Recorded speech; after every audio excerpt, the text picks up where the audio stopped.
que ahí sí viene el gran salto respecto de los profesionales, porque son los primeros que no son dueños de esos medios de producción. ¿Sí? No tienen propiedad sobre los medios de producción, pero al mismo tiempo conservan un sentido de la comunidad, una identidad profesional que está vinculado con la ideología de los sindicatos y de la organización obrera, ¿no? Fundamentalmente, cuando él se refiere a los asalariados, se refiere a los empleados del Estado, ¿no? A todo lo que es burocracia estatal, ¿no? Por último, obviamente, viene el precariado, cuya principal característica es carecer de toda seguridad. No sabe si el trabajo llegará, si la ayuda social llegará, o si el despido llegará. O sea, la característica principal del precariado es el de la vivencia en la incerteza. Vive o sea que tiene trabajo, no necesariamente es un desempleado. No, exactamente. Ahora vamos a ir hilar más fino, ¿sí? ¿Cómo dijiste? Vive en la incertidumbre. Incertidumbre. Disculpen el portuñol que estoy escribiendo en portugués. Entonces, el precariado se caracteriza por la inseguridad. Y la forma como esa inseguridad socialmente se construye es mermando el vínculo entre el trabajo y la comunidad, donde el trabajo pierde esa relación orgánica con la comunidad y se transforma en una idea del trabajo que es absolutamente instrumental, en el sentido de que labura por la guita. No hay una realización, no hay una proyección social, no hay nada de lo que es standing, todo este plus que estoy hablando, de lo que él denomina de rédito social del trabajo.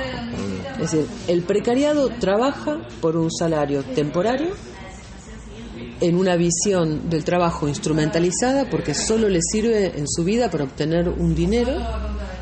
Claro, pero sería un obrero, quizá, claro, no esté bien tampoco con lo que hace, pero por lo menos a lo mejor tiene como su grupo de... Tiene un grupo de pertenencia, claro, tiene un sindicato atrás que lo vincula, tiene una cantidad de cosas, eso ya no tiene nada. Tiene una identidad profesional. El precario labura de lo que venga, claro, todo el tiempo temporario, y no tiene lo que Standing llama de rédito social, que tiene que ver con esta proyección de la persona dentro de su labor, ¿no? Dentro de su trabajo y sobre todo dentro de ese vínculo tan delicado entre trabajo y comunidad, ¿no?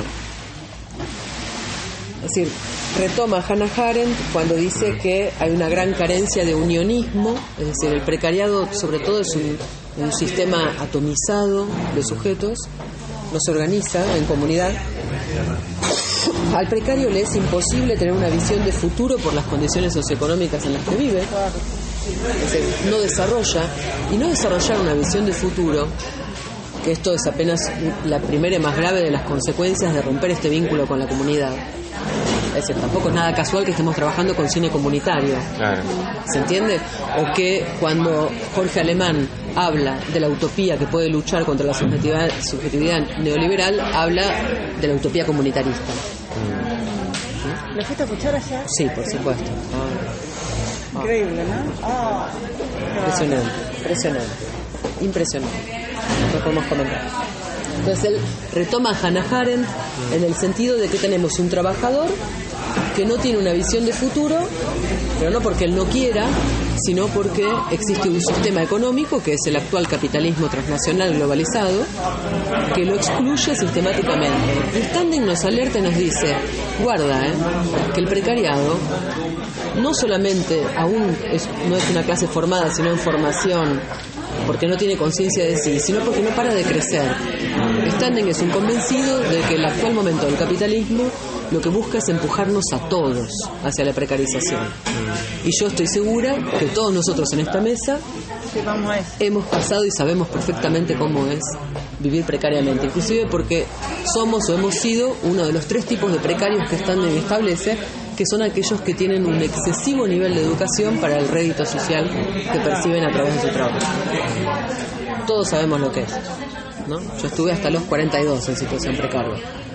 Y se supone que el momento actual lo que está buscando, y atenti porque Standing también nos advierte de que el Estado y la empresa, los dos, de alguna forma, y con distintas estrategias políticas, buscan lo mismo. Entonces lo entiende como un momento del sistema capitalista. tenemos los ejemplos muy claros.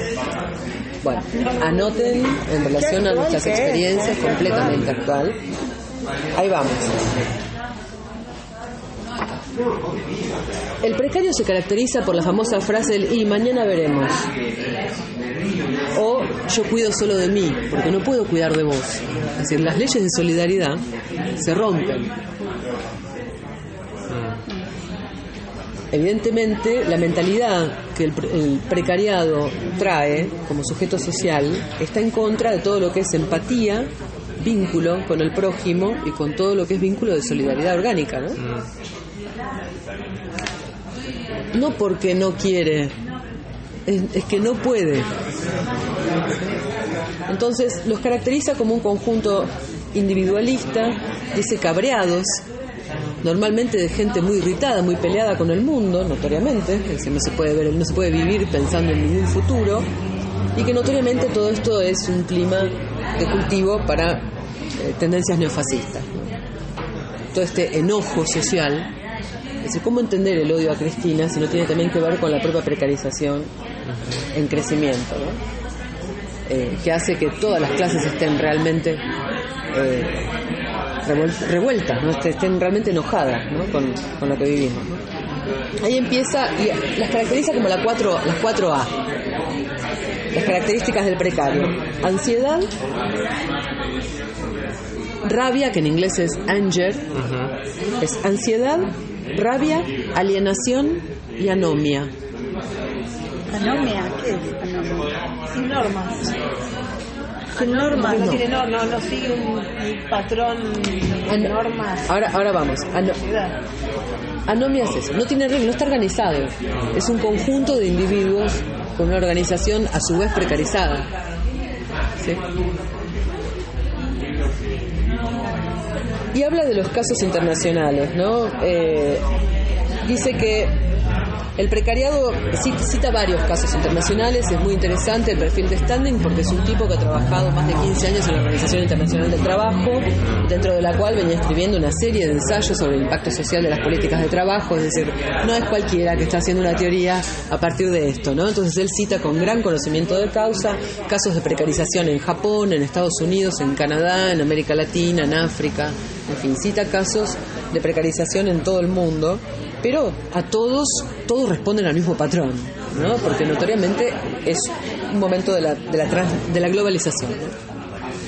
Entonces dice, el precariado es una clase que se construye a sí misma a partir de negaciones. No tiene trabajo, no tiene derecho a la vivienda, esa situación social no le da acceso al estudio,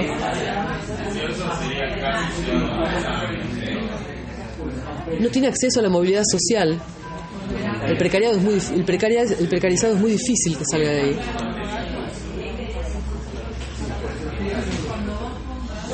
No recibe una ayuda estatal sistematizada, porque también no tiene un carácter muy formal, ¿no?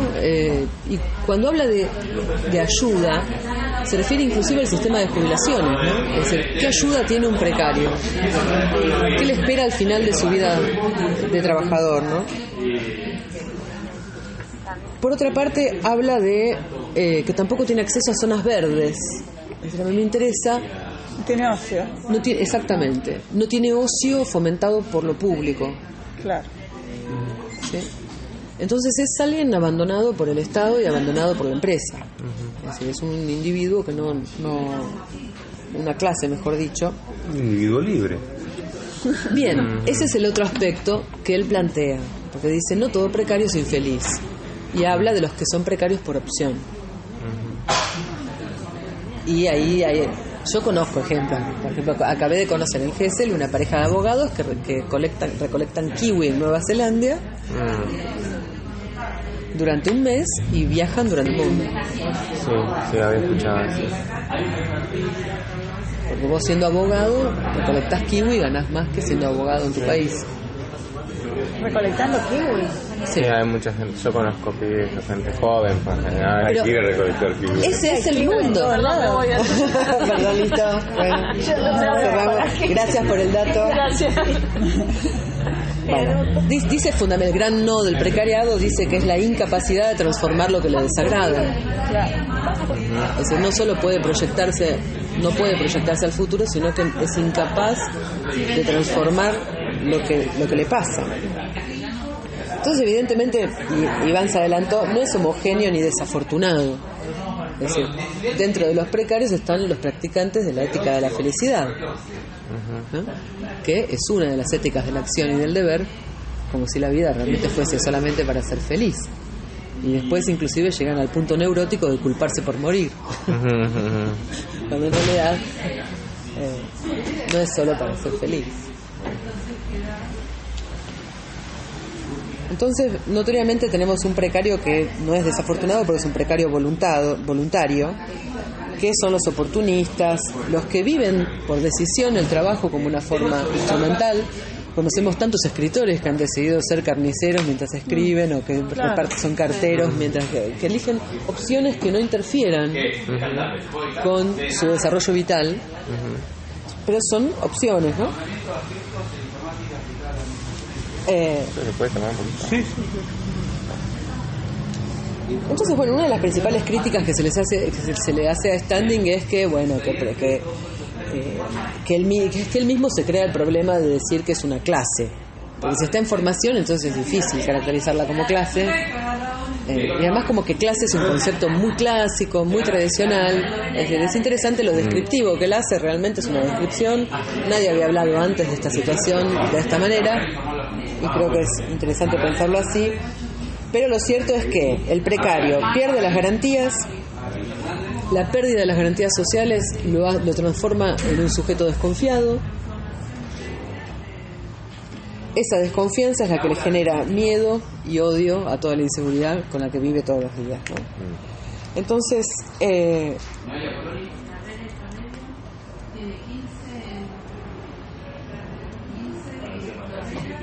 Standing nos dice lo que les dije hace un ratito, que con el neoliberalismo vamos todos hacia el precariado, y sobre todo porque el neoliberalismo es un momento del capitalismo en donde todo se construye a partir del eje del desarrollo económico y no del desarrollo de la vida.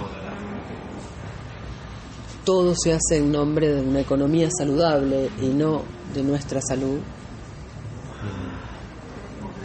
Y realmente la cosa más asustadora es que se trata de un sistema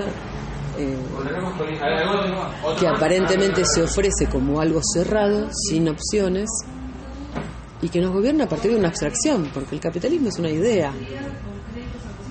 Es decir, estamos oprimidos por una idea que se nos escapó de las manos, que la pusimos en práctica y se nos escapó de las manos. Y acá hago la relación con el Heidegger cuando habla de la técnica, ¿no? De la técnica como aquello que el hombre inventó primero para satisfacer sus necesidades, pero que en el momento actual del capital se nos escapó de las manos y nos oprime, y que representa per se lo inhumano, ¿no? Lo inhumano contra lo humano, ¿no? Entonces este comportamiento de la técnica, que tiene todo que ver con el campo de la economía, es decir, la economía, ustedes vean que la gran discusión en nuestro campo todo el tiempo es: tenemos que gobernar para la gente, no gobernar para las cuentas. ¿Es verdad? Claro. Es lo mismo que estamos diciendo acá. ¿Vamos a gobernar para que nuestra técnica económica, las cuentas cierren? Claro. ¿O vamos a gobernar la vida de nuestros compatriotas? Es esa gran disyuntiva ideológica. Pero igualmente esa disyuntiva, al igual que fetichizar la técnica, ¿no? Sí. Fetichizar los índices económicos son mecanismos para ocultar otros procesos sociales. Que es exactamente el acontecer humano, ¿no? Que es lo que dice Heidegger. La técnica encubre, al hablar de sí misma, lo que de hecho el humano está haciendo, el trabajo que realmente el humano está haciendo dentro de todo eso. Es decir, la técnica está creada para ocultar el acontecer humano. Y las cuentas offshore. Sí. Bueno, y también se podría entrar un poco con el texto de Conolí. ¿Qué pasa con las imágenes? Completamente. Con las imágenes. Completamente. te meten en ese mundo ideal, te venden una libertad que justamente no hay ni libertad ni de mundo ni y no tiene que ver una vida con tu existencia de la libertad, con tu experiencia de la libertad. Claro. El capitalismo vive creando estos paraísos abstractos. Parte de la maquinaria capitalista, y especialmente de la maquinaria de la subjetividad capitalista, está vinculada con esta creación de paraísos imaginarios y abstractos, que es el goce capitalista, ¿sí? El goce en el sentido de que nunca estás satisfecho, es decir, siempre vas a querer comprar más, y que sobre todo se vende con el verso del uno por uno, en el sentido de que, por ejemplo, el modelo de la autoayuda, ¿no? Que vos comprás el libro y crees que fue escrito para vos, y ahí aprendiste a ordenar tus placares, cuando en realidad es una máquina de producir textos para creer que es un vínculo uno a uno, que hay alguien que te está queriendo ayudar, cuando en realidad no hay nadie, y es un género producido. Claro. Tiene que ver con la gerencia de las subjetividades, ¿no? Entonces, sí, volcar al terreno de lo individual conflictos que en realidad vienen de lo social y que en todo caso tienen su correlato en la subjetividad. Exactamente. Y sobre todo le interesa es ocultar el origen, ¿no? Claro, yo puedo solucionar mi problema de mi vida con este libro. No, este libro no me explica que el problema de mi vida tiene que ver con un conflicto social. Por eso digo que es la trampa del uno a uno, ¿no? Que es decir que me comunico con vos, yo autor me comunico con vos para ayudarte, cuando en realidad eso oculta toda la máquina que hay por detrás, que en realidad es rompedora de vínculos, ¿no? Que es lo que dice el maestro Foucault, ¿no? Que el capitalismo se especializa en la producción de relaciones descuidantes, ¿no? Sí, también el capitalismo se especializa en la producción de relaciones descuidantes. Ah, muy interesante. Descuidantes. Y ahí él habla de la ética de la amistad como de la ética del cuidado. Sí, también hay como una cuestión esta del uno a uno que te mencionas del libro y demás, o sea, que Foucault también menciona cuando habla del autor, o sea, el autor no es más que un espejo de vos mismo en realidad, porque es como que vos estás leyendo lo que vos querés leer, o sea, es la cooperación del texto. Y es un fenómeno social el autor. Sí. El autor es socialmente inventado, ¿no? Por supuesto. Entonces es como... Perdón, ¿qué dijeron, el actor o el autor? Autor. Está, perdón. No, estás petiza, Ana. Sí. Estás peticita. Bueno, de paso les recuerdo que estoy acá escuchando. Sí, buenísimo, genial. Bueno, entonces les decía, tiene que ver con esto de enfrentar el desarrollo. Sí, ya están sugiriendo la holografía. Sí. La próxima hacemos. Entonces estamos en esto, ¿no? De que con el neoliberalismo tenemos un momento en el que el desarrollo económico se pone por arriba del desarrollo vital, ¿no? De la gente. Entonces, Standing dice, yo tengo la solución, tenemos que inventar una renta mínima para todos, que está en el origen de la idea de la asignación universal por hijo, que está en el origen de la bolsa escola en Brasil y tantas experiencias. ¿Quién lo dice esto? Disculpame. Lo propone Standing, dentro de la OIT. El tema del... Hay experiencias, ¿no? Pero bueno, él dice que la solución tendría que ser poner en práctica esto, porque ya muchos países lo hicieron y de alguna forma atenúa realmente el problema de la pobreza. Igual que Tobin, que es más pero al mismo tiempo dice que no nos podemos engañar. El 7% de Tobin, la tasa Tobin, que decía también que cada empresa o cada que donara el 7% de sus ganancias. Sí, las transacciones financieras era. Las transacciones financieras, ¿no? Igual qué loco, ¿no? Que él como desde ahí, desde la OIT, como plantee todo esto, como sería bueno ver qué rol cumple él ahí, o sea, qué es lo que hace dentro de... Y son analistas, hacen estudios, escriben sobre los estudios, ¿no? A partir de los datos estadísticos que revela la organización, analizan. Bueno, entonces, pero no es la única solución. Él dice que la renta básica para todos tendría que venir acompañada de una serie de cambios estructurales que de hecho incluyan al precariado dentro de un sistema de protección, ¿no? Entonces dice que, bueno, piensa en el cambio y piensa en el futuro de oportunidades para que cada uno pueda desarrollar una vida, él dice, válida para él mismo y para los demás, ¿no? Dice, el precariado se ve privado de cultivar una vida que le valga a sí mismo realmente, que tenga una función para otros, ¿no? En un capítulo que me resultó muy duro del libro de Standing, él habla de la mente precarizada, ¿no? Y ahí hace una relación con las nuevas tecnologías. Él dice que las nuevas tecnologías nos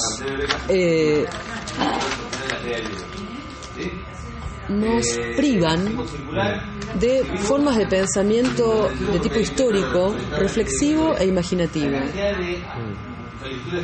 Porque las nuevas tecnologías nos invitan a estar tan adheridos a un flujo eterno de un presente continuo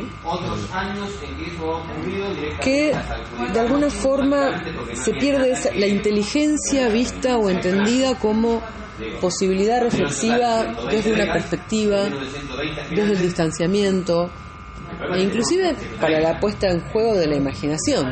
Cuando uno piensa e inventa cosas sobre lo que está pensando, ¿no? Sobre lo que está viendo, ¿no? Entonces dice que las características de esta tecnología actual, estamos adheridos permanentemente al presente, el precarizado por sobre todas las cosas, y esto creo que queda muy claro, no tiene gobierno sobre su propio tiempo. No tiene gobierno sobre su tiempo.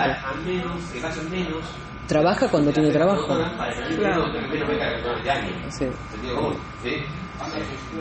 Hay menos historia, hay menos síntesis, hay menos reflexión, hay menos concentración. Se presta menos atención. Y todo esto notoriamente perjudica la cualidad y la calidad del pensamiento abstracto, ¿no? Y por ahí el lunes lo hablo y está con el mail del viernes. Es duro lo que está diciendo Standing. Bueno, hagamos el esfuerzo.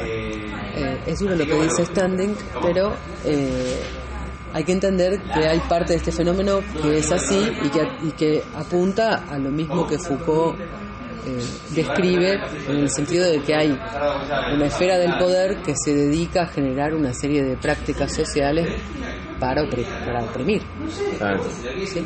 Entonces alinea la técnica a una de las estrategias de precarización que tiene que ver con precarizar el pensamiento como producción simbólica. Sí, te engañan, te llenan el tiempo con cosas vacías. Pelotudeces. Sí, aparte te cambian la información en todo momento y en todo.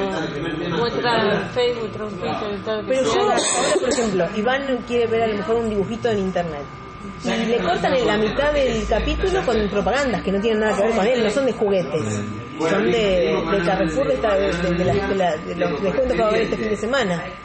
Y es impresionante. Es impresionante. Claro, es un bombardeo. Todos nosotros sabemos perfectamente que estamos todo el tiempo peleando para tener nuestro tiempo. ¿No es verdad? Vivimos de una manera en la cual el tiempo nos es disputado. Disputado por la dispersión, disputado por los medios de comunicación, disputados por las redes sociales, disputados por el trabajo instrumentalizado. Es decir, vivimos una disputa por el gobierno de nuestro propio tiempo. Y precarizar el pensamiento es una de las estrategias.